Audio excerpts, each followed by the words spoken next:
Hi friends, I'm Timmy, and this is Timmy Wah and what have you, and today we're talking all about Star Wars Galaxy's Edge. I've got a ton of footage from our last trip to Disneyland. I want to share that with you. I'll do that up next. But right now, let's go through a quick timeline of how Star Wars Galaxy's Edge happened.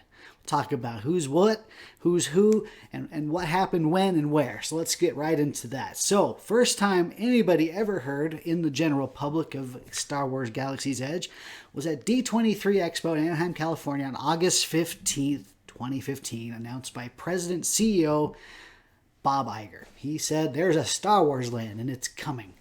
And it's coming to Disneyland and Walt Disney World. And I'm guessing, because I don't remember, that it was probably fairly vague. There might have been some concept art. I don't know. But we didn't know a name. We didn't know anything about it. So we got excited. And everybody started just getting crazy about Star Wars Land at Disney World. So, and next year, April 14th,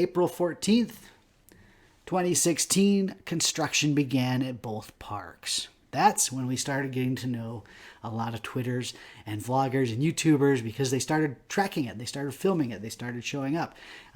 One in particular, BioReconstruct on Twitter, was sending and tweeting a ton of what seemed to be unauthorized aerial views of the construction, and it was amazing. So super awesome to see his stuff.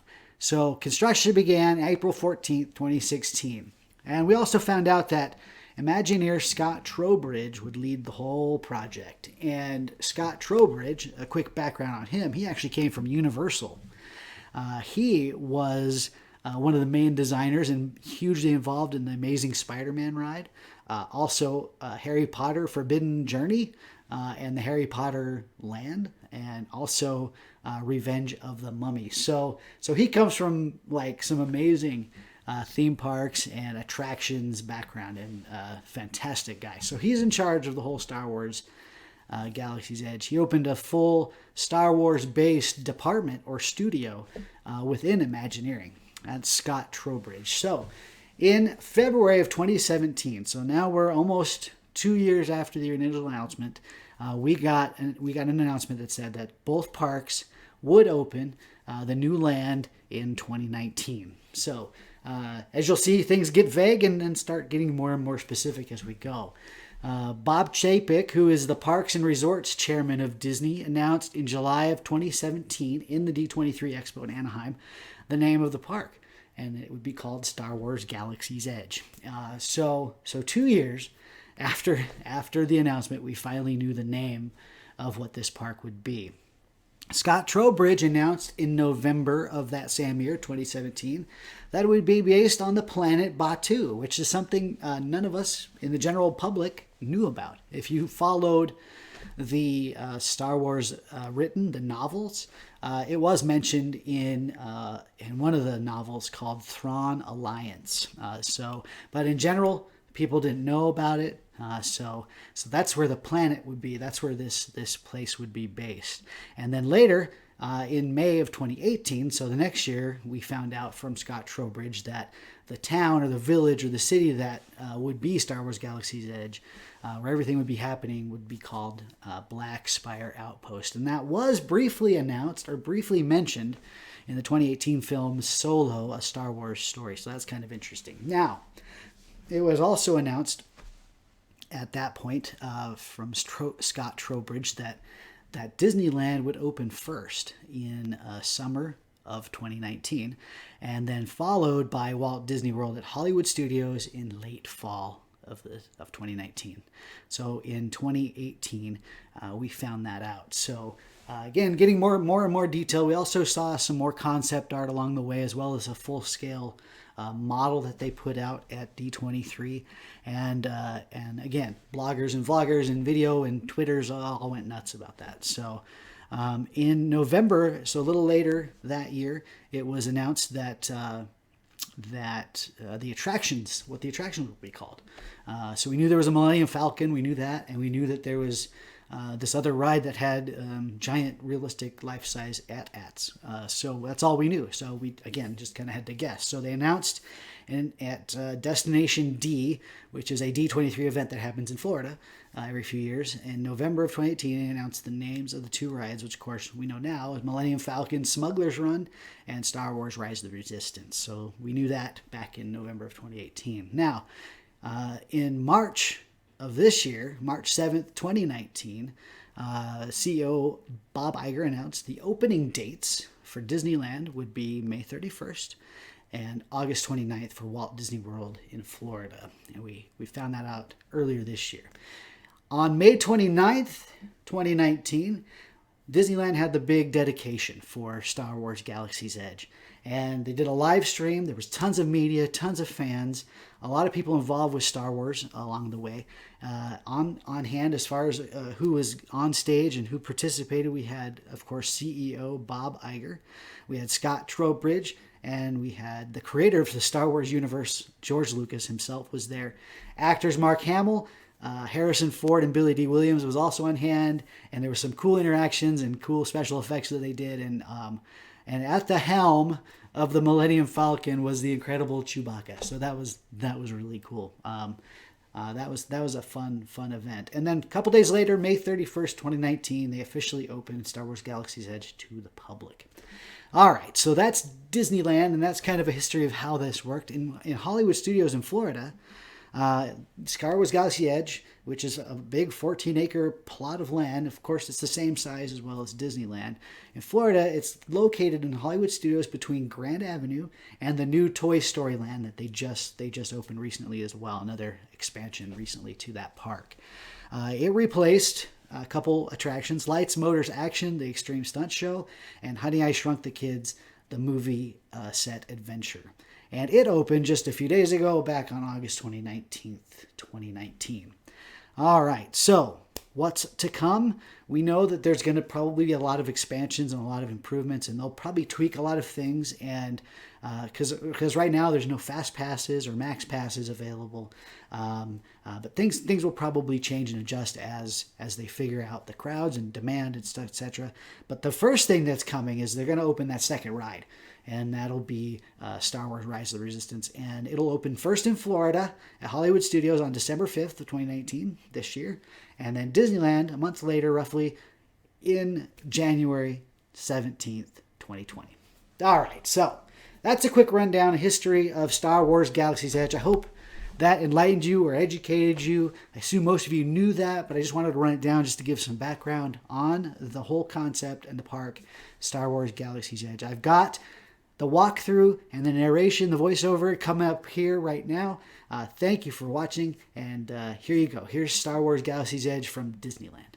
All right, we're going to start this Star Wars Galaxy's Edge walkthrough right here in the hub of Disneyland. So we're going to swing past the Matterhorn. We're going to look at Sleeping Beauty's castle, and then we're going to hang a left right into the entry of Frontierland. And I'm glad I caught the audio because it sounds awesome. And maybe it'll just, if you close your eyes or if you look and keep your eyes open, but you can feel yourself in the park. That's pretty awesome. Our next stop will be right here next to Big Thunder Mountain Railroad. We're going to go and swing around it in the Big Thunder Trail, and we'll hit the first of two entry exits to Star Wars Galaxy's Edge. The next one is just a little further down the road here, and then there's also another entrance, so three total. One that's going to be right behind the Hungry Bear restaurant in Critter Country. So three total entry exits to Star Wars Galaxy's Edge in Disneyland, and my understanding is at Disney World there's just two. So I'm gonna close my mouth here for just a minute because I want you to kind of take in as we go through this entrance. And just feel the transition, the magic that Disney is so good at.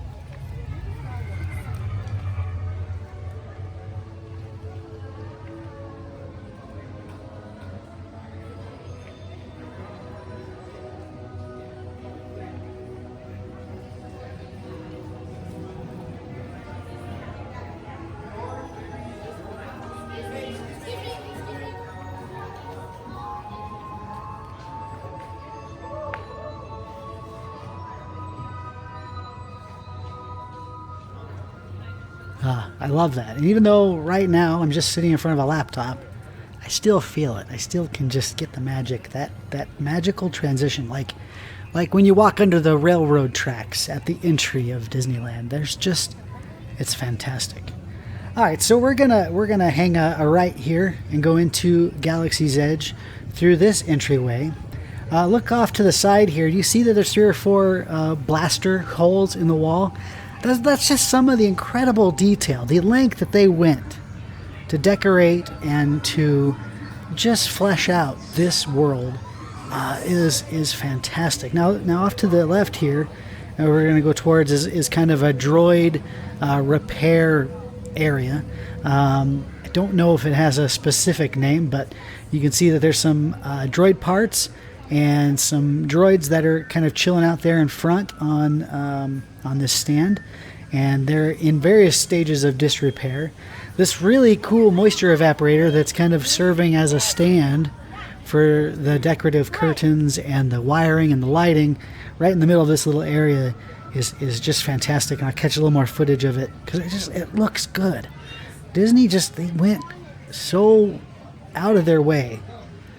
No expense was spared for sure on Star Wars Galaxy's Edge, and this is just amazing proof of that. Here's another look at that as we walk by. Of course, you've got the restrooms. That's just an earthly requirement. You gotta have restrooms. I take a swing look up here at this archway, and you can see just the different lamps.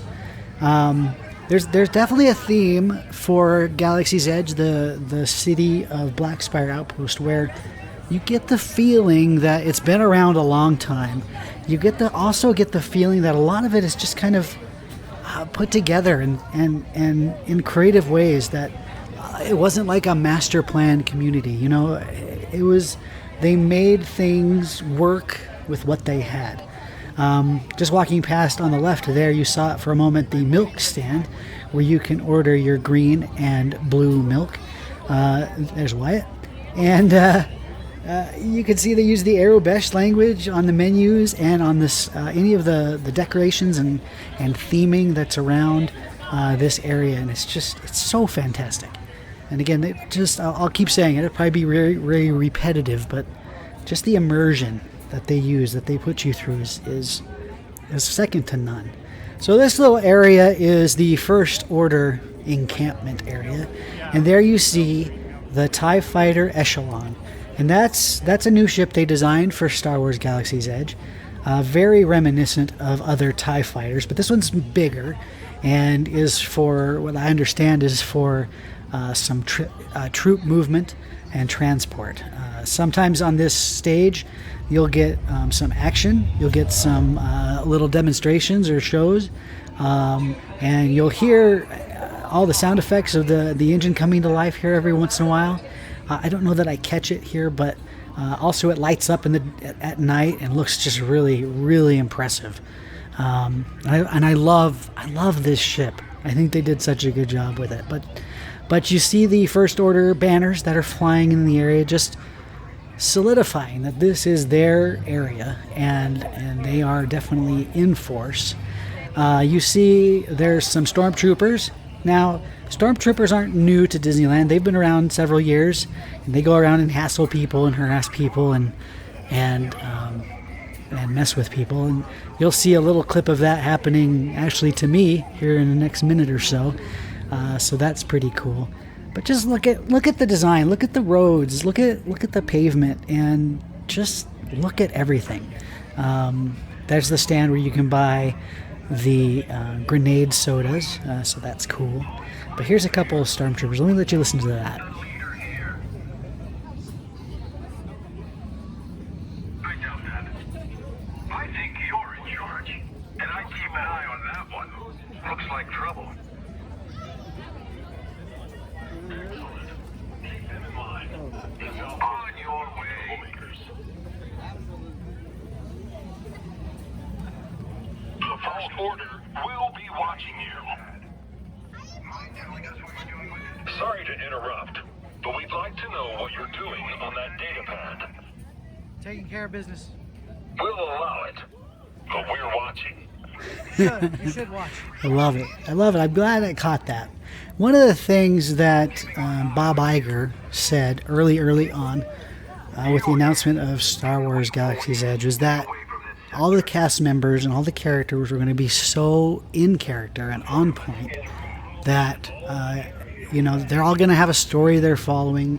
They're all going to interact with you as if you're visitors and travelers as well, and it's fantastic. They do such a good job. They have their phrases like bright suns and rising moons, and those are their greetings, depending if it's daytime or nighttime. This is the First Order Stormtrooper little merchandise shop that they have. Just a quick run through to show you kind of some of the swag they have here and stuff that they're selling. It's pretty neat. But yeah, just another sweep by the Echelon, and that's I'm super impressed. As magnificent as you'll see in a moment as the Millennium Falcon is, just that ship for whatever reason that I don't know, it affects me. I love it, and it's great. So let's continue walking up the pathway here through the marketplace. You'll see coming up on the right-hand side a bit of a lineup, and that's Oga's Cantina. And historically speaking, it's the first place in Disneyland Park to offer alcoholic beverages. So you have to know that there's going to be a line. And for now, you have to get reservations to get in there. I don't know that they take standby. Maybe things will change here in a little bit, or maybe they've already changed. But Oga's Cantina is fantastic. I didn't get a chance to go in there. They didn't let tourists, if you will, just go in and look. So I didn't get that. But here we go. Here's the fastest hunk of junk in the galaxy, the Millennium Falcon. YT 1300, I believe, is the Carillion freighter. Of course, Han Solo's ship. And then straight ahead is the entry in the queue line for Smuggler's Run. As mentioned in one of the other videos I did, they have a standby and they have a single rider. So some flexibility there that's just fantastic. Recommend using that single rider line. And there's the exit for the attraction there. But look at the theming. It's perfect. You got the worn and scarred buildings. You got, and again, it looks like these buildings were built for something, and then over time they've adapted to different purposes, and they just kind of kept what they could. But look at as I scan across the skyline. The sight lines are perfect.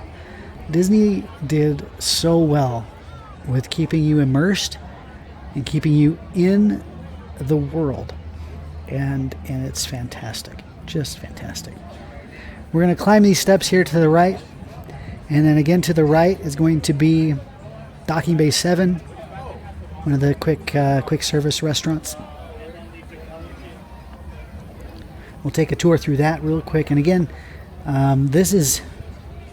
you'll see this is an example of them, the people of this world, being creative and using what they have to achieve what they need. So these big giant shipping crates they use for seating areas for groups in the restaurant. And you'll see that here in a little bit from a different angle, but there's 3 or 4 of those in the restaurant, and they are delightful. They're fantastic. But let's walk through here just a little bit.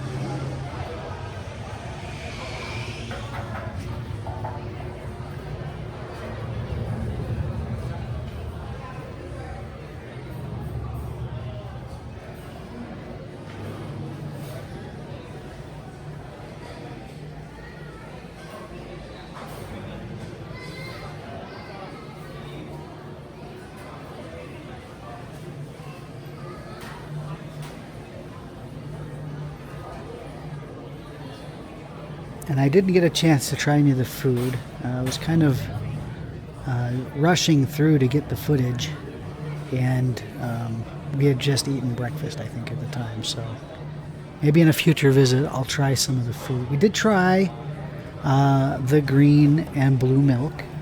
We did buy the grenade sodas. So, I mean, we took part.